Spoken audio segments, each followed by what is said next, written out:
मैं वेलकम करता हूँ भिकू सिंह जी, आप यहाँ पे मेरे साथ आज बैठे हैं। आई एम वेरी ग्रेटफुल। तो जब आपने ये वाटर सप्लाई स्कीम कंप्लीट किया तो उसके बाद जो वहाँ की कम्युनिटीज़ है उनको क्या फ़ायदा हुआ? भी हर घर में पानी मिलने लगा, उससे बच्चियां पढ़ने जा सकती थी उस टाइम पे। तो अभी तक में आपने कितने अमाउंट्स के प्रोजेक्ट्स एग्जीक्यूट किए होंगे? 3050 करोड़ हमने 107 विलेजेज में वाटर सप्लाई स्कीम का काम किया। इंडिया में फ्यूचर क्या है ये वाटर ट्रीटमेंट इंडस्ट्री का? कि इंडिया में पॉपुलेशन हर ईयर बढ़ती जाती है। तो आप क्या कहेंगे कि कैसे हम इस जो चैलेंज है वाटर के रिलेटेड रिसोर्स की, वो हम कैसे रिजोल्व कर सकते हैं?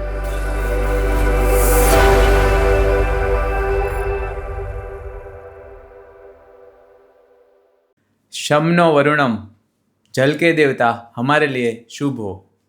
Hello friends, water it is a source of life. आज हम भारत में देखें, भारत की मेजर रिवर्स जैसे कि गंगा, यमुना, गोदावरी, नर्मदा, तापी, यह रिवर्स आज उस रिवर्स में जो पानी है वो प्योर क्लीन नहीं रहा है, क्योंकि इन रिवर्स में रोजाना लाखों लीटर्स पानी इंडस्ट्रियल अनट्रीटेड वेस्ट वाटर और अनट्रीटेड अर्बन वेस्ट डाला जाता है। इनकी वजह से यह रिवर्स आज साफ नहीं रही है। तो आज हम आपसे बात करना चाहते हैं कि इन रिवर्स को साफ रखना कितना ज़रूरी है। आज मैं आप सबसे इस पॉडकास्ट और इस वाटर वॉरियर्स चैनल के थ्रू आप सबसे कनेक्ट करना चाहता हूँ। हमारा इस वाटर वॉरियर चैनल चालू करने का एक मिशन है कि भारत में कोई भी रिवर में एक बूंद भी पानी, एक बूंद भी वेस्ट वाटर विदाउट ट्रीटमेंट नहीं डिस्पोज होना चाहिए। तो मुझे नहीं पता कि मैं ये मिशन को कैसे अचीव करूँगा, बट आज इस मिशन के लिए मैं अपना पहला पॉडकास्ट करने जा रहा हूँ। और इस पॉडकास्ट में हम ऐसे हीरोज़ और ऐसे साइलेंट हीरोज़ को बुलाएंगे, उनके साथ हम बातचीत करेंगे, उसके साथ डिस्कस करेंगे कि यह हम कैसे अचीव करें कि नदी में जो भी हम पानी डिस्पोज करते हैं या डिस्चार्ज करते हैं वो ट्रीटमेंट होने के बाद ही जाए। तो आज के हमारे जो पहले गेस्ट है वो वैसे ही स्पेशल गेस्ट, वैसे एक हीरो है। वो जो आज के हीरो है, जो रियल हीरोज़ है, उनकी मैं बात करूँ, जिनकी एज है 70 साल और उनका टोटल एक्सपीरियंस है more than 25 years in the water and waste water treatment industry. उनका नाम है भिकू सिंह वाघेला। भिकू सिंह जी की बात करूँ तो उनका रोल ऐसा है, उनका एक कंपनी है जय वरुडी इंफ्राकॉन, एक ईपीसी कॉन्ट्रैक्टर कंपनी है। सरकार के जो प्लान है उनको रियलिटी में कैसे बदले और जो चीज़ें सरकार ने कागज़ पे प्लान किया है और उनको रियलिटी में कन्वर्ट करना, वह भिकू सिंह जी की कंपनी जय वरुडी इंफ्राकॉन करती है। जय वरुडी इंफ्राकॉन ने बहुत सारे water and waste water treatment के प्रोजेक्ट्स एग्जीक्यूट किए हैं और इन प्रोजेक्ट्स से लाखों लोगों और कम्युनिटीज़ को उनकी लाइफ को बेहतर बनाने के लिए रिसोर्सेज प्रोवाइड किए हैं। आज 70 साल की एज में भी भिकू सिंह जी कंपनी में एक्टिव रोल प्ले कर रहे हैं और वो यह धमाल कैसे कर सकते हैं वो हम आज उनसे ही जानेंगे कि 70 साल की एज में अपने आप को कैसे वो मोटिवेट रख पाते हैं, अपने आप को कैसे ऊर्जान्वित रख पाते हैं यह काम करने के लिए, और वाटर और वेस्ट वाटर ट्रीटमेंट के बड़े बड़े प्रोजेक्ट्स के चैलेंज को कैसे वो संभालते हैं। तो मैं वेलकम करता हूँ भिकू सिंह जी आपको मेरी ये वाटर वॉरियर्स की पॉडकास्ट और इस चैनल के लिए। आप यहाँ पे मेरे साथ आज बैठे हैं, यह मेरे लिए बहुत ही खुशी और आई एम वेरी ग्रेटफुल दैट मेरा वाटर वॉरियर पॉडकास्ट का पहला एपिसोड आपके साथ मैं शूट कर रहा हूँ। तो I am very much thankful. आपका वेलकम है sir. Thank you. Bhiku Singh ji, हम अभी आपसे बात करते हैं। पहले हम आपसे जानना चाहेंगे कि आपका यहाँ पे जो water and waste water treatment के रिलेटेड जो आप प्रोजेक्ट्स कर रहे हैं, यहाँ आप पहुँचे कैसे, आपने शुरुआत कैसे की, आपका बचपन कैसा रहा और आपका एजुकेशन क्या रहा, तो आप थोड़ा हमें इनके बारे में बताइए। मेरा बॉर्न धरो डैम के पास में डोभाड़ा नामक गांव है, उसमें 1953 में हुआ था। मेरा फादर है वो कृषिकार थे। ओके मैंने प्राइमरी जो शिक्षा है वो मेरे गांव से ही लिए थी और हायर एजुकेशन अहमदाबाद से किया था। ओके उसके बाद में जॉब सिलेक्ट की थी और जॉब के बाद में मैंने खुद का 2002 में जयवर्दी कंस्ट्रक्शन कंपनी नाम के फर्म बना के हम्म। बिजनेस चालू किया। ओके इनिशियल लेवल पे मैं वाटर सप्लाई का ही काम कर रहा था। 2005 से मैंने वाटर के साथ में सीवरेज का भी काम चालू किया। ओके भिकू सिंह जी, हम जानना चाहेंगे कि आपने एजुकेशन में क्या आपने क्वालिफिकेशन अचीव मैंने किया है? कॉमर्स ग्रेजुएट हूँ, साथ ओके में बीई सिविल भी पार्ट टाइम पे किया हुआ है। ओके तो भिकू सिंह जी, आप हमारे आपने जैसे बताया कि आपने 2002 में जयवरुडी कंपनी एज अ बिजनेस चालू किया और उसमें शुरुआत में आपने पहला वाटर सप्लाई का प्रोजेक्ट किया। प्रोजेक्ट किया। तो उस प्रोजेक्ट के बारे में हमें ज़रा बताइए कि वो प्रोजेक्ट क्या था। वो स्मॉल वाटर सप्लाई प्रोजेक्ट था और उसमें करीबन 22 विलेज को पानी मिलता था ओके और उसकी कॉस्ट करीबन 18 करोड़ की थी। 80 करोड़ 18 करोड़ 18 करोड़ की ठीक थी। है। वो प्रोजेक्ट कहाँ लोकेशन पे था? ये दरू डैम के पास में था। Dobara group water supply scheme okay नाम का प्रोजेक्ट था और उसमें इनटेक बनाना था, हम्म पाइपलाइनें डालनी थी हम्म और टांकियाँ बनानी थी, सब बना था ना था और पंपिंग मशीनरी भी डालनी थी। ओके तो उस प्रोजेक्ट में लगभग जो आपने बताया कि 22 विलेजेस को पानी मिलने वाला था, तो टोटल कितना आपने लाइन लेइंग किया या ओवरहेड टैंक कितनी बनी होगी लगभग? और है टैंक 5 बनी थी, संप 3 बने थे, ओके इनटेक 1 बना था और पाइपलाइन करीबन छोटी और बड़ी मिला के 33 किलोमीटर था। 33 किलोमीटर की आपने हाँ। पाइपलाइन नेटवर्क ले किया था। ओके तो इसमें जो 22 विलेजेस है, जो पहले वहाँ पे वाटर सप्लाई कैसे होता था जब तक ये प्रोजेक्ट नहीं हुआ? इंडिविजुअल वाटर सप्लाई था और हर गांव में खुद का वेल था, लेकिन रिचार्ज कम होने की वजह से हर गांव में पानी डेप्थ हर साल 5 से 10 मीटर ऊंचाई बढ़ती जाती थी पानी के लेवल की। ओके तो ये सब गांव में पानी की पूरी समस्या थी, ओके तो इसलिए गुजरात गवर्नमेंट ने ये प्रोजेक्ट बनवाया था। ठीक है। तो जब आपने ये वाटर सप्लाई स्कीम कंप्लीट किया, 5 ओवरहेड टैंक्स और लगभग 33 किलोमीटर की वाटर सप्लाई लाइन जो 22 अलग अलग विलेजेस को जोड़ती है, तो उसके बाद जो वहाँ की कम्युनिटीज़ है उनको क्या फ़ायदा हुआ? उसको पहले आधा दिन तक उसको कुएं से पानी लाने में ही बीत जाता था। ओके अभी हर घर में पानी मिलने लगा, उससे बच्चियां पढ़ने जा सकती थी उस टाइम पे। नहीं ओके तो बच्चियां पढ़ने भी नहीं जा सकते थे क्योंकि आधा दिन तो उसको पानी लाने में ही चला जाता था। बराबर। तो मतलब ऐसा बोल सकते हैं कि आजकल सिटी में हमारे यहाँ जैसे नल खोल के पानी आता है, हाँ वैसे आपका जो बात कर रहे हो वर्ष 2002 में, हाँ तो जैसे आपने बोला कि पानी गांव गांव में लोगों को बाल्टियाँ लेके नहीं जाना पड़ता था। लेने जाना पड़ता था।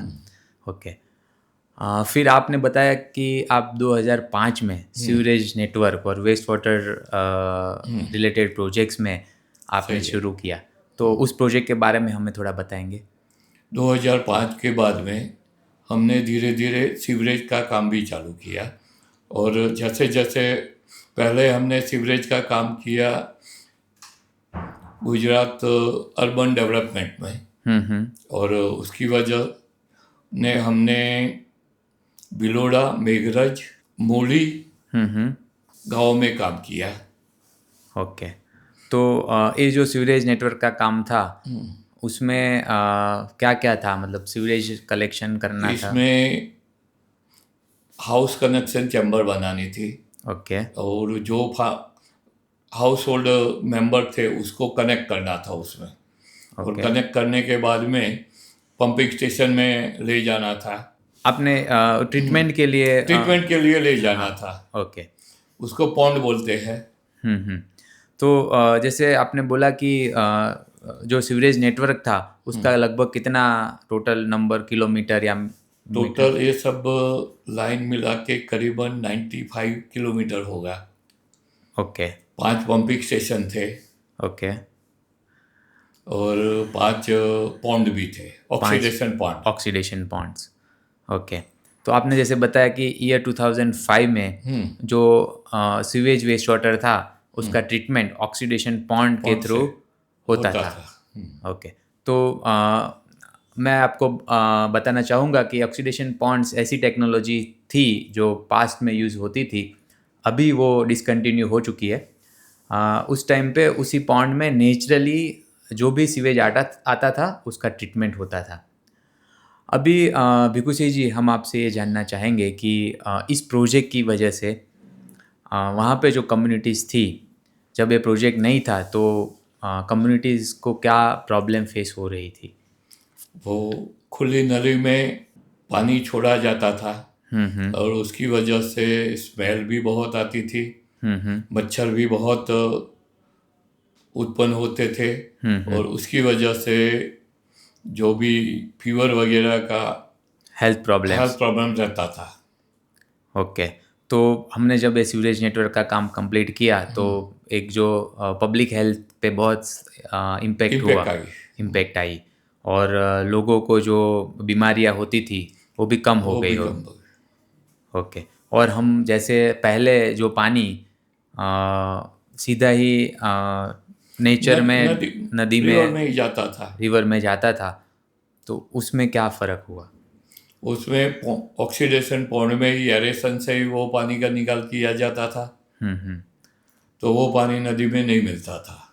ओके। सो उसको ट्रीटमेंट होने के बाद वो ट्रीट नदी में मिलने लगा, मिलने तो लगा, नदी का जो नेचुरल रिसोर्सिस है वो कंजर्व होने लगा। कंजर्व होने लगा।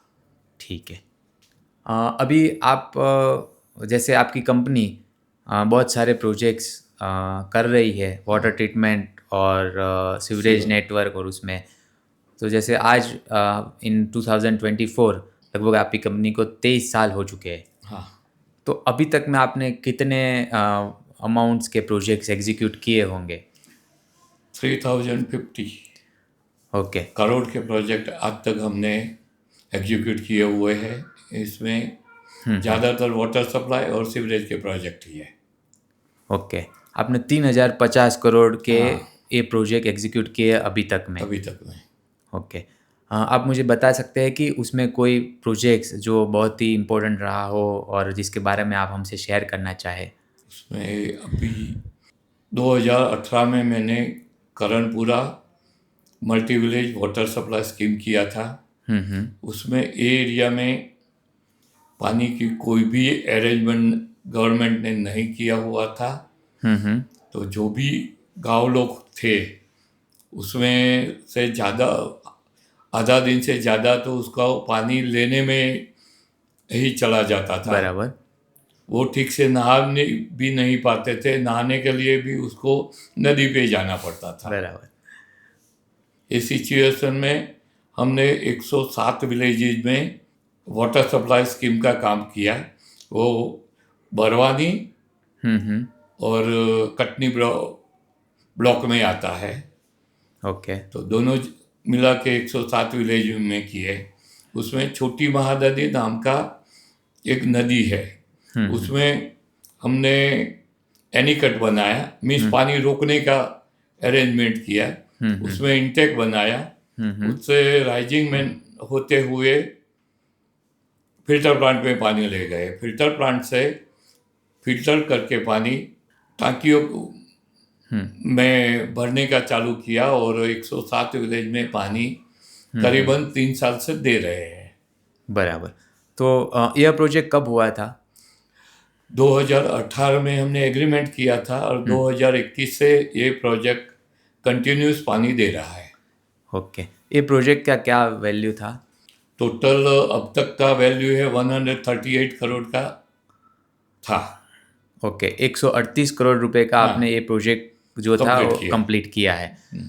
इस प्रोजेक्ट में जो वाटर ट्रीटमेंट प्लांट है वो क्या कैपेसिटी का बना है? ये 16 MLD का है। 16 mld का वाटर 16 MLD का है।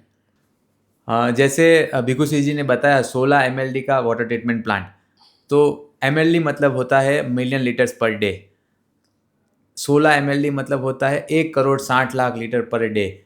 तो यह बहुत बड़ी कैपेसिटी होती है कि 1 crore 60 lakh litre per day. जैसे हम अपने घर के ऊपर जो टंकी रहती है वो लगभग 1500 लीटर से 2000 लीटर की होती है। तो आप एज्यूम कर सकते हैं कि 1 करोड़ 60 लाख लीटर रोज का पानी ट्रीटमेंट करके 107 विलेज में देना, ये कोई छोटी बात नहीं है, ये बहुत बड़ा प्रोजेक्ट होता है। भिखू सिंह जी, अभी हम इस प्रोजेक्ट के बारे में बात करें तो इस प्रोजेक्ट से जो कटनी एरिया आपने बताया एमपी में, तो उसमें क्या पॉजिटिव इम्पैक्ट क्रिएट हुआ और कितनी कम्युनिटीज़ और कितने लोगों को फ़ायदा हुआ होगा इनसे?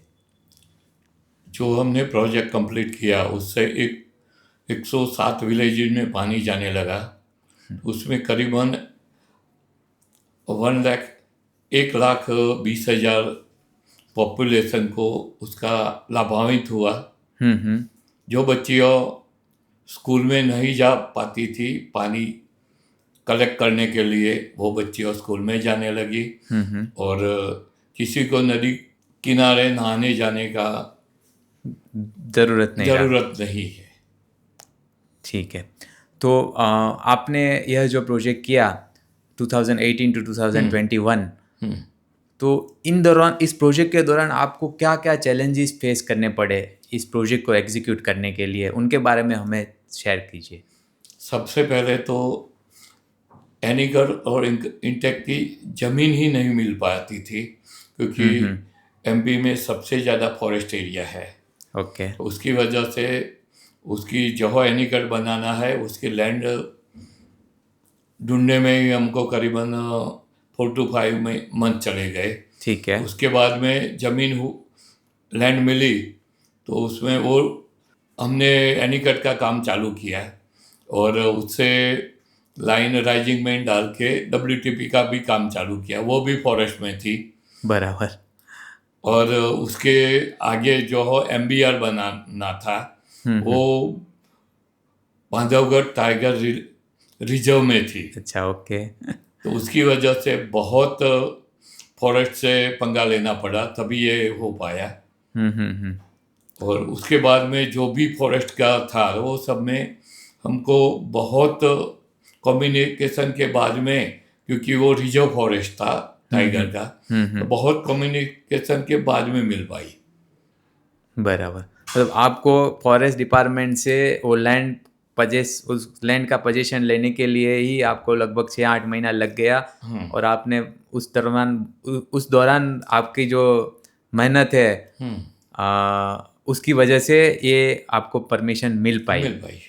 बराबर। तो उसके अलावा और क्या चैलेंजेस आपको आए? इसके दरमियान कोविड भी आ गया, फर्स्ट वेव सेकंड वेव। तो कोविड में लेबर का सबसे बड़ी परिस्थिति थी, लेबर मिलते ही नहीं थे, जो थे वो भी चले गए थे। और जो आउट स्टेट के लेबर है, बंगाल है, यूपी, झारखंड, वो लेबर आने को ही रेडी नहीं थे, क्योंकि सब डर गए थे कि कल क्या होगा। बराबर। तो भिखू सिंह जी, ये जो प्रोजेक्ट में आपको जो कोविड के दौरान जो तकलीफ हुई उसको कैसे ओवरकम किया, किस तरह से फिर लेबर आने को तैयार हुए? धीरे धीरे सब पुरानी लेबर है हमारे पास में, कोई 5 साल पुरानी है तो कोई 15 साल पुरानी भी है। तो जो टंकियों की लेबर है उसको हमें लेने के लिए स्पेशल गाड़ियाँ भेजी। गाड़ियों से उसको साइड पे लाया गया और उसको कोविड का खतरा नहीं लगे इसके लिए जांच वगैरह हर रोज करना चालू किया। और हर हफ्ते में डॉक्टर का भी अरेंजमेंट करवाया कि किसी को कुछ भी है तो प्रिलिमिनरी स्टेज में ही रिजॉल्व किया जाए। बराबर। बिकुसी जी, तो ये जो प्रोजेक्ट जैसे आपने बताया 107 विलेज को कनेक्ट करता है, उसमें आपके वहाँ से क्या टेक्निकल कौन से टाइप के मैन पावर वहाँ पे रहते हैं? इसमें एक प्रोजेक्ट मैनेजर रहता है, हम्म उसके दो असिस्टेंट प्रोजेक्ट मैनेजर रहते हैं, हम्म हाइड्रोलिक इंजीनियर रहते हैं, मैकेनिकल इंजीनियर रहता है। ये सब मिला के ये प्रोजेक्ट में करीबन 36 टेक्निकल स्टाफ था हम्म और और लेबर्स कितने थे? सुपरवाइजर भी 26 थे ओके और लेबर करीबन 76 थे। ओके, तो लगभग मोर देन 125 लोगों की टीम, टीम थी, लेबर्स, हाँ टेक्निकल, सुपरवाइजर सबको हाँ। मिला के वो थी। हाँ। वो सब ने मिलके ये प्रोजेक्ट का काम खत्म किया है। और ओके। अभी 2021 के 10वें अक्टूबर से पानी देने का कंटिन्यूस है। तो 3 साल हो गए ये 3 साल हो गए कंटिन्यूअस आप अभी वो जो 107 विलेज में पानी प्रोवाइड कर रहे कर हैं। रहे हैं। अभी बिकुसी जी, हम आगे बात करें तो जैसे आपकी कंपनी ये जो वाटर ट्रीटमेंट और वेस्ट वाटर ट्रीटमेंट के प्रोजेक्ट्स कर रही है, तो आपको क्या लगता है कि इंडिया में फ्यूचर क्या है ये वाटर ट्रीटमेंट इंडस्ट्री का और वेस्ट वाटर ट्रीटमेंट इंडस्ट्री का? इंडिया में वाटर और वेस्ट वाटर ट्रीटमेंट इंडस्ट्री का फ्यूचर बहुत अच्छा है, क्योंकि इंडिया में पॉपुलेशन हर ईयर बढ़ती जाती है। पॉपुलेशन को पानी भी देना है, उसके लिए वेस्ट वाटर ट्रीटमेंट प्लांट भी बनाना है। तो ये काफ़ी गुंजाइश है ये इंडस्ट्री में। ओके, सो अपॉर्चुनिटीज़ बहुत है इंडिया में इस सेक्टर में काम करने के लिए। गवर्नमेंट की ओर से क्या इनिशिएटिव्स लिए जाते हैं for water and waste water projects के लिए? गवर्नमेंट डिजाइन बना, एस्टिमेट बना के ऑनलाइन काम प्रसिद्ध करता है। उसमें जो भी एंटाइटल है वो कोट करते हैं, जो L1 आता है उसको काम करना रहता है।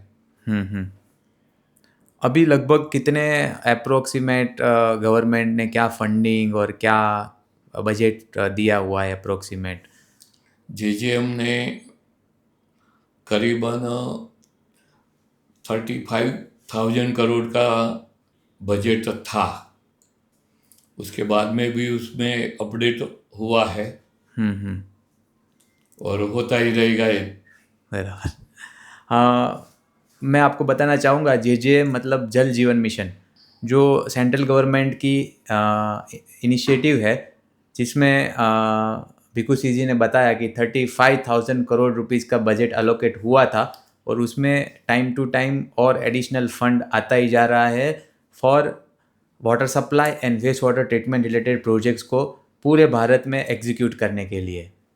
भिकू सी जी, अभी हम बात करें कि वाटर सप्लाई तो इम्पोर्टेंट, उसका इम्पोर्टेंस तो है ही हमारी जीवन में, तो इसके अलावा वेस्ट वाटर ट्रीटमेंट भी इतना ही इम्पोर्टेंट है। तो आप क्या कहेंगे कि कैसे हम इस जो चैलेंज है वाटर के रिलेटेड रिसोर्स की, वो हम कैसे रिजोल्व कर सकते हैं? वाटर और वेस्ट वाटर की नेसेसिटी तो है ही, लेकिन वो दो तरह से हो पाएगा उसका। पहले जो भी वाटर डिस्टर्ब हुआ है उसको अच्छी तरह से ट्रीट करके उसको कहीं भी उपयोग में लेना है। इंडस्ट्रीज है या तो फार्मिंग है या गार्डन है या इंडस्ट्री, रीयूज करना है उसको। रीयूज करना है उसको। बराबर है। और जो रेनी वाटर है उसको रिचार्ज करना है। रिचार्ज नहीं करेंगे तो हर साल 5 metre approximate water level down जा रहा है। आपको भिकू सी जी पता ही होगा कि बहुत सारी जगह पे अभी भी इरिगेशन है, मतलब जो भी खेती होती है उसमें पानी हम ग्राउंड वाटर से ही लेते हैं। तो आपको ये जो आपने बताया कि वाटर रिचार्ज करना चाहिए, उसका क्या रोल रहता है? वाटर रिचार्ज के लिए हर एक इंसान को उसके लिए जो भी एफर्ट्स है वो लगाना चाहिए। गुजरात गवर्नमेंट ने उसके लिए पहले चेक डैम बनाया था, तो उसका इम्पैक्ट बहुत अच्छा आया है। जो गांव में आधा घंटा पानी चल रहा था वो अभी 12 घंटे चल रहा है। तो वाटर रिचार्ज इससे बहुत इम्पैक्ट आया है वाटर में। दूसरा, हर जो इंसान है उसके घर का पानी है वो बाहर नहीं जाए, उसकी भी उसको इंतजाम करना चाहिए। और वो करेंगे तो गवर्नमेंट का काम भी आधे से कम हो जाएगा, क्योंकि घर से पानी नहीं निकलेगा तो गांव से नहीं निकलेगा, और गांव से दूसरा खेत जो भी एग्रीकल्चर वाले हैं, किसान है, उसको भी ऐसा ही करना चाहिए कि खुद का खेत का पानी है वो जो भी उसका वेल है, बोरवेल है, उसमें डाइवर्ट करना चाहिए।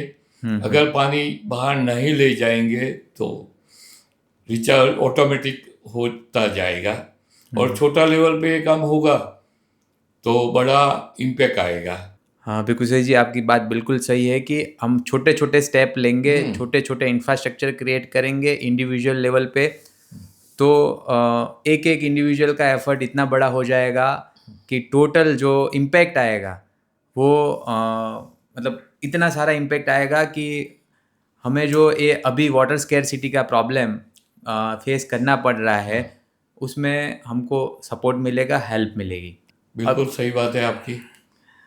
बिल्कुल सी जी, अभी हम बात करें तो जैसे आने वाले फ्यूचर में आपको अगर जो इंडियन गवर्नमेंट है उनको क्या करना चाहिए फॉर दिस वाटर रिसोर्सेज को ध्यान में रखते हुए? जो अनट्रीटेड वाटर है वो ट्रीट करना चाहिए, और उसके बाद में उसको रीयूज प्रॉपर तरीके से करना चाहिए, तो इतना पानी तो बच जाएगा। दूसरा है जो नदियों से सी में पानी चला जाता है वो हो सके इतना उसको रिचार्ज करना चाहिए। रिचार्ज के लिए सबसे अच्छा है इंडिविजुअल स्टेज से।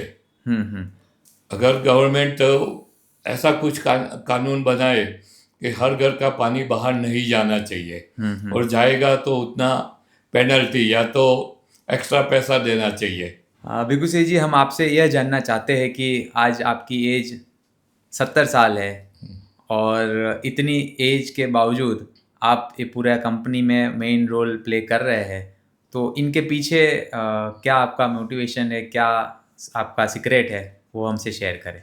मैं दिन में करीबन 1 घंटा तक योग करता हूँ, और साथ साथ में और सोशल रिस्पॉन्सिबिलिटी भी निभाता हूँ।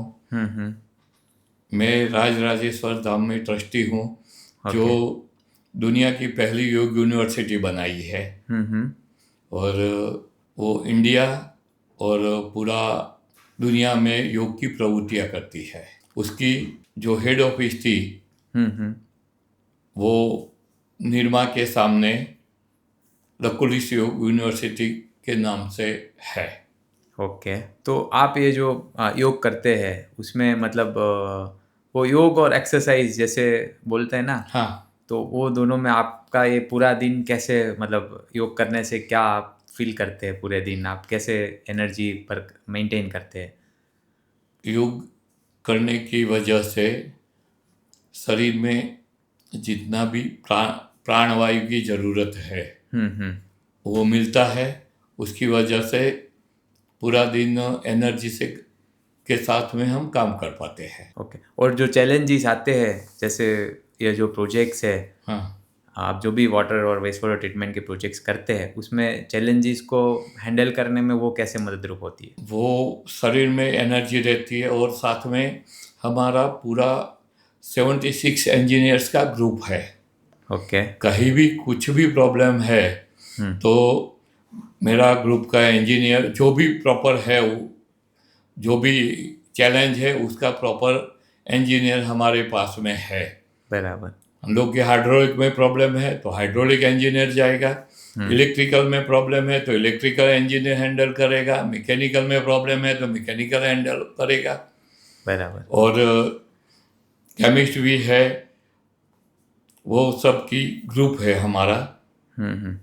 तो ये कम्युनिटी बनाया हुआ है कि या आपके साथ ही काम नहीं, करें? वो हम मेरे पेरोल पे है सब। आपके पेरोल पे? हाँ। ओके। और हमारे कंपनी में जो भी है प्यून से एमडी तक, हम्म। वो उसको फैमिली ही मानते हैं हम। बराबर, मतलब ये जय वरुडी इंफ्राकॉन के फैमिली हाँ। मेंबर्स ही है है। और उनकी वजह से ही ये सब चैलेंजेस आप सब ओवरकम कर पाते हैं। चैलेंज हम कर पाते हैं। हमारा वर्डिंग भी ज़्यादातर लोग कोई भी लेटर लिखना है तो आई लिखते हैं। जय वर्डी में कोई भी लेटर लिखते हैं तो बी लिखते हैं। ओके। बराबर, वी वी वी। लिखते हैं, हाँ हाँ। Not I. Not I, we लिखते हैं। हम मतलब हम। बराबर बराबर है।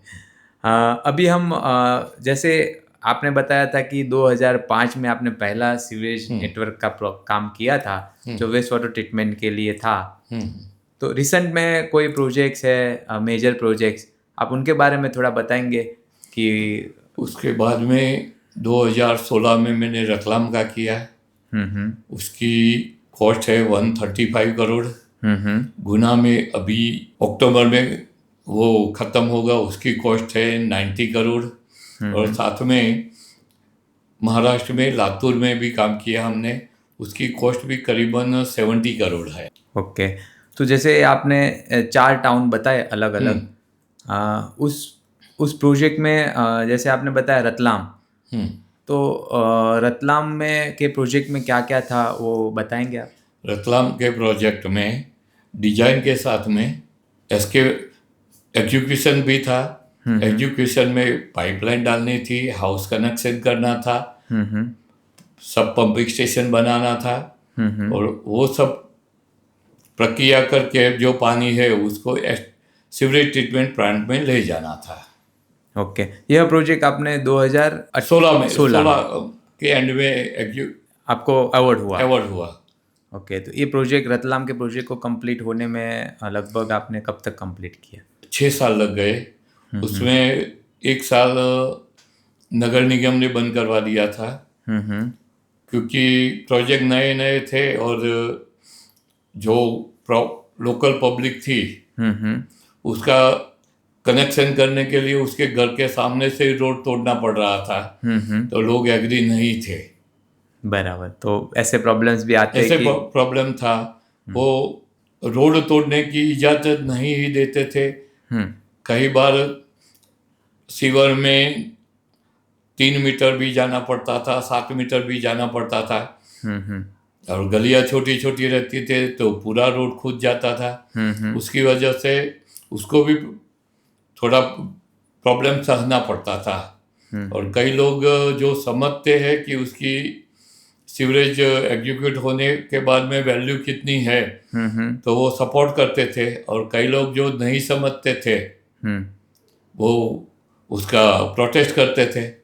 तो आप लोगों को मतलब अच्छा काम करने के बावजूद भी लोगों के साथ उसके विरोध को सहन करना पड़ा। वो तो ज़्यादातर गुजरात के सिवा हर सिटी में हर कोई ठेकेदार को सहन करना ही पड़ता है। बराबर बराबर। तो जैसे आपने रतलाम में ये जो सीवरेज नेटवर्क का काम किया, आप बोले कि 3 मीटर से लेके 7 मीटर तक उनका डेप्थ रहता है सीवरेज का, सीवरेज नेटवर्क का। सही है। तो 7 मीटर तो बहुत नीचे हो गया। तो वो काम करते समय क्या मतलब आपको रिस्क और क्या चैलेंजेस फेस करने पड़ते हैं? उसमें रतलाम में ज़्यादातर एरिया में तो स्टेटा अच्छा था, सॉइल कम ही मिलती थी, सॉफ्ट रॉक मुरम ज़्यादा मिलता था। जो एरिया में थे उसमें जो भी ज़रूरी था उसका प्रोटेक्शन करके हमने काम पूरा कर दिया। ओके। तो रतलाम में क्या कैपेसिटी का आपने सीवेज ट्रीटमेंट प्लांट बनाया? क्यूमुलेटिव कैपेसिटी थी 37.5 MLD। एक की कैपेसिटी थी 21.5, दूसरे की STP की कैपेसिटी थी 16 MLD। ओके। सो टोटल मिला के 375.5 MLD, 37.5 MLD। ओके। लगभग 3,75,00,000 लीटर पर डे। इतना पानी आपने ट्रीटमेंट करने के लिए इंफ्रास्ट्रक्चर बनाया। ये जो सीवेज ट्रीटमेंट प्लांट था वो क्या टेक्नोलॉजी बेस्ड था? वो सीक्वेंस बैच रिएक्टर से SBR technology. SBR technology. SBR technology, okay. तो जैसे ये जो ट्रीटमेंट प्लांट बनाते हैं तो उस ट्रीटमेंट प्लांट जो सीवेज गंदा पानी है वो ट्रीटमेंट प्लांट में ट्रीट होने के बाद कहाँ पे उसको डिस्चार्ज किया गया था? वो अभी तो फार्मर्स भी ले रहे हैं, नगर निगम गार्डनिंग में भी यूज कर रही है, और जो बाकी बचता है वो नॉर्मल वाटर जैसा ही पानी रहता है, वो नदी में जो नाला है उसमें निकाल किया जाता है। ओके। तो ट्रीटमेंट होने के बाद पानी का क्लैरिटी इतना होता है कि वो नॉर्मल पानी लगता है, नॉर्मल पानी हो जाता है। ओके। तो उसका भी अभी इरिगेशन और खेती के लिए रीयूज़ हो रहा है, नगर निगम गार्डनिंग के लिए यूज़ हो रहा है। तो उनकी वजह से लगभग समझ लो तो आप रोज़ का 3,75,00,000 लीटर पानी जो ट्रीट कर रहे हैं, जो पहले विदाउट ट्रीटमेंट नाले में और जो रिवर में जाता था वो अभी ट्रीटमेंट होने के बाद जाता है। तो उससे क्या इम्पैक्ट क्रिएट हुआ है? वो सबसे पहले तो जो खुली नाली में जा रहा था सीवरेज का वाटर, वो अभी नहीं जा रहा है, तो दुर्गंध भी बंद हो चुकी है, और मच्छर वगैरह का जो ज़्यादा बढ़ जाते हैं उसकी वजह से फीवर आता है लोगों को, और बीमारियां भी ज़्यादा बढ़ती है, वो सब कम हो गई। ये जो सीवरेज नेटवर्क के प्रोजेक्ट हुआ, सीवरेज नेटवर्क और सीवेज ट्रीटमेंट प्लांट, उनसे जो वहाँ की नदी या जो है वहाँ से जो फ्रेश वाटर आता है उसमें कोई फ़र्क पड़ा? हम उसको नाले में ही छोड़ रहे हैं, और पहले तो अनट्रीटेड वाटर ही जाता था, तो अभी ट्रीटेड वाटर जा रहा है, तो उसकी वजह से जो छोटे छोटे जीव है, मछलियाँ वगैरह, उसको मरना नहीं पड़ेगा। ओके। और जो नदी और नाला जो है वो भी स्वच्छ रहेगा। वो स्वच्छ रहेगा। अभी आपने बताया था कि गुना में आपने प्रोजेक्ट किया है, तो उस प्रोजेक्ट के बारे में थोड़ा आप हमसे शेयर करेंगे? गुना भी हमने 2016 में ही लिया था। उसके बाद में लोकल म्यूनसिपालिटी के प्रॉब्लम के लिए 3 साल काम बंद रखना पड़ा, उसके बाद में चालू किया काम, और अभी अक्टूबर एंड तक वो काम खत्म हो जाएगा। ओके। तो उस प्रोजेक्ट में क्या क्या काम था? उसमें भी हाउस होल्ड से वाटर लेना था, उसके टॉयलेट से पानी लेना था, और उसके पाइप हाइड्रोलिक डिजाइन से उसको SPS तक ले जाना था, SPS से उसको राइजिंग मेन थ्रू STP में ले जाना था, और STP में ट्रीट करके उसको पास वाले नाले में ही छोड़ना था। ओके। जैसे सर ने बताया SPS, तो जब भी कोई भी घर से पानी निकलता है उसको सीवरेज नेटवर्क के थ्रू एक पंपिंग स्टेशन में लेते हैं, SPS सीवेज पंपिंग स्टेशन बोलते हैं उनको, और वहीं से उनको पंप के थ्रू ट्रांसपोर्ट किया जाता है सीवेज ट्रीटमेंट प्लांट तक। बिल्कुल जी, यहाँ पे गुना में जो सीवेज ट्रीटमेंट प्लांट था उसका क्या कैपेसिटी था? ह्यूमिडिटी 21.5 है, और एक 14.5 MLD का है, और एक 6 MLD का है। ओके। तो लगभग 2,15,000 लीटर पर डे की कैपेसिटी है। आपने वो कंस्ट्रक्ट किया है वहाँ पे। इसके अलावा आपने बताया लातूर। तो लातूर में क्या कैपेसिटी का सीवेज ट्रीटमेंट प्लांट आपने बनाया? लातूर में हमने 32 MLD का सीवरेज ट्रीटमेंट प्लांट बनाया है। यह सिंगल प्लांट था? Single plant. ओके। तो लगभग 3,20,000 litre per day sewage treatment करने वाली कैपेसिटी का आपने STP लातूर में बनाया। तो वहाँ पे कौन सा टेक्नोलॉजी यूज़ किया गया था? लातूर में भी SBR टेक्नोलॉजी यूज किया गया है। मैं आपसे मतलब मुझे ये जानकर खुशी हुई कि लातूर में भी SBR टेक्नोलॉजी यूज़ हुआ था और रतलाम में भी SBR टेक्नोलॉजी यूज़ हुआ था। इनकी वजह से टोटल लगभग कितना पॉपुलेशन को इम्पैक्ट हुआ होगा यह सीवेज ट्रीटमेंट प्लांट और सीवरेज नेटवर्क के प्रोजेक्ट से? ये करीबन 75 MLD का हमने आज तक सीवरेज ट्रीटमेंट प्लांट बनाए हैं, तो उससे करीबन मोर देन 7 lakhs पीपल को फायदा मिलेगा। तो इस सीवरेज नेटवर्क और सीवेज ट्रीटमेंट प्लांट की वजह से मोर देन 7 लाख पीपल को आपने एक स्वच्छ और साफ नदी और साफ एनवायरनमेंट दिया है। तो ये मतलब एक बहुत ही बड़ी बात होती है कि 7 लाख लोगों के जीवन में आपने कंट्रीब्यूट किया है आपकी इस प्रोजेक्ट के थ्रू। भिखू सिंह जी, आपने बताया 2018 में वाटर सप्लाई का एक आपने प्रोजेक्ट किया था, तो उस प्रोजेक्ट के बारे में हमें बताइए कि उस प्रोजेक्ट में क्या था। 2018 में एमपी में हमने 3 प्रोजेक्ट किए थे। एक करणपुरा, दूसरा नीलकंठ और तीसरा बेगमगंज। ओके। इसमें Karanpura multi village water supply scheme सबसे बड़ा था। उसकी फाइनल वैल्यू 138 करोड़ की हुई है। वो हमने 2021 में कंप्लीट कर दिया था और अक्टूबर 2021 से 3 साल तक अभी कंटिन्यूस पानी दे रहे हैं। वो प्रोजेक्ट में 90 mm से 500 mm तक की 805 किलोमीटर लाइन डाली गई थी। छोटी महानदी में एक एनीकट बनाया गया था पानी को रोकने के लिए और उधर इंटेक भी बनाया है। इंटेक से पंपिंग मशीनरी से हमने ये पानी वाटर ट्रीटमेंट प्लांट में लिया था। उसकी कैपेसिटी 16 MLD है।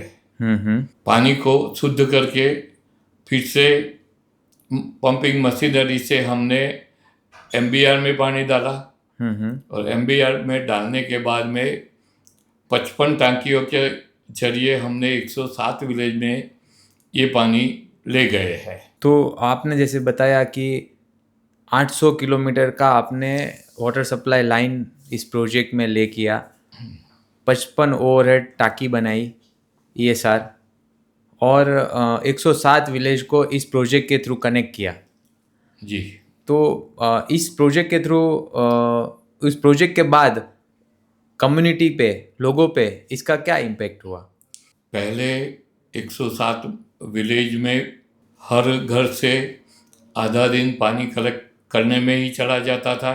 बच्चियों पढ़ने के लिए नहीं जा पाती थी पानी कलेक्ट करने के लिए और वुमन से उसको भी नदी के किनारे नहाना पड़ रहा था। अभी जो प्रोजेक्ट इम्प्लीमेंट हो चुका है 3 साल से, उसकी वजह से किसी को पानी लेने के लिए घर के बाहर निकलना नहीं पड़ रहा है।